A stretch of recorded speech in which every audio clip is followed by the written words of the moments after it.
Hi, today I'm going to introduce you some phrasal verbs. Actually, what's a phrasal verb? ഒരു വേർബിനോട് കൂടെ ഒരു പ്രപ്പസിഷനോ ആഡ്വർബിയൽ പാർട്ടുകളോ ചേർന്ന് വരുന്നതാണ് ഫ്രേസൽ വേർബ്. നമുക്കിന്ന് ഡേ ടു ഡേ ഇംഗ്ലീഷ് കമ്മ്യൂണിക്കേഷനിൽ ഉപയോഗിക്കുന്ന ചില ഫ്രേസൽ വേർബ്സുകൾ പരിചയപ്പെടാം. First of all, put across. Put across means to communicate. For example, he has a unique ability to put across complex ideas in simple terms. അദ്ദേഹത്തിന് സങ്കീർണമായ ആശയങ്ങൾ വളരെ ലളിതമായ വാക്കുകളിൽ ആശയവിനിമയം ചെയ്യാനുള്ള അതുല്യമായ കഴിവുണ്ട്. മറ്റൊരു ഫ്രേസൽ വേർബാണ് put by. Put by means to save for future. ഭാവിയിലേക്ക് കരുതി വെക്കുക. he always put by a small portion of his salary for emergency.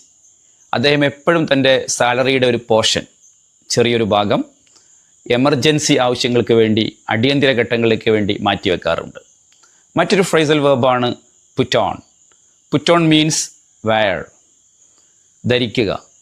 V usually put on new clothes on special occasions. വിശിഷ്ടമായ അവസരങ്ങളിൽ നമ്മൾ പുതുവസ്ത്രമാണ് ധരിക്കാറുള്ളത്. മറ്റൊരു ഫ്രേസൽ വേർബാണ് put off. Put off means postpone അഥവാ മാറ്റിവെക്കുക. We put off our cricket match due to heavy rain. ശക്തമായ മഴ കാരണം ഞങ്ങൾ ഞങ്ങളുടെ ക്രിക്കറ്റ് മാച്ച് മാറ്റിവെച്ചു. മറ്റൊരു ഫ്രേസൽ വേർബാണ് put up. Put up means to construct, നിർമ്മിക്കുക. He took A loan to put up a new house. അയാൾ പുതിയൊരു വീട് വെക്കാൻ ലോൺ എടുത്തു. മറ്റൊരു ഫ്രേസൽ വേർബാണ് run down. Run down means to criticise, വിമർശിക്കുക. The opposition leader ran down the government vehemently. പ്രതിപക്ഷ നേതാവ് സർക്കാരിനെ നിശിതമായി വിമർശിച്ചു, തീവ്രമായി വിമർശിച്ചു. മറ്റൊരു ഫ്രേസൽ വേർബാണ് ടേൺ ഡൗൺ.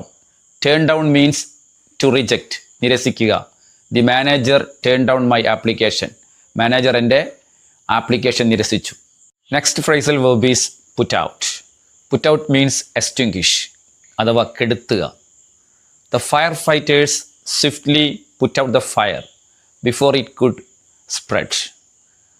അഗ്നിശമന സേനാംഗങ്ങൾക്ക് തീ പടരുന്നതിന് മുമ്പ് അത് കെടുത്താൻ കഴിഞ്ഞു.